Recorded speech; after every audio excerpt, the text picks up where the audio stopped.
Marriage is nothing but mutual understanding. લગ્ન એ બીજું કાંઈ નથી, એકબીજાની સમજ છે.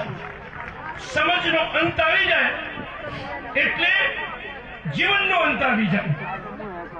પરમાત્માને મેં હજારો કન્યાઓને વરને આશીર્વાદ આપ્યા છે, કોઈ છૂટાછેડાનો કેસ નથી બન્યો, એટલી મારા ઉપર ભગવાનની કૃપા.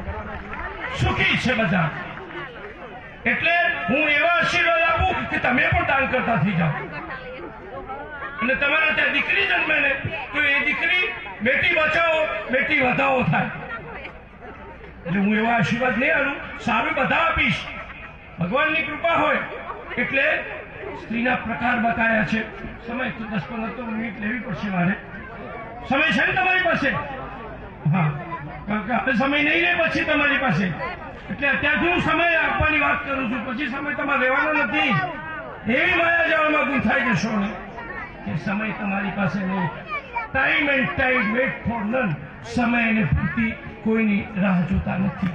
લગ્ન કરે, હમણાં ઉદય કહેતા હતા કે ભાઈ 4 ફેરા સપ્તપદી છે, 7 પ્રતિજ્ઞાઓ છે, એ તો બધું એમને તમને સમજાવી દીધું છે. 3 ફેરામાં પતિ આગળ રહે અને પત્ની પાછળ રહે, પણ છેલ્લો ફેરો જે છે એ પત્ની આગળ રહે અને પતિ પાછળ રહે. કારણ કે મોક્ષના ફેરામાં પત્ની છે અને એ હિન્દુ ધર્મમાં જ. કારણ કે આપણા ધર્મમાં જ સ્ત્રીને દેવી કહેવામાં આવી છે. બીજાના ધર્મમાં ઇસ્લામમાં તો એને ગુલામડી કહેવામાં આવી છે સ્ત્રીને. તમને ખબર નહીં હોય, જાગીરને 800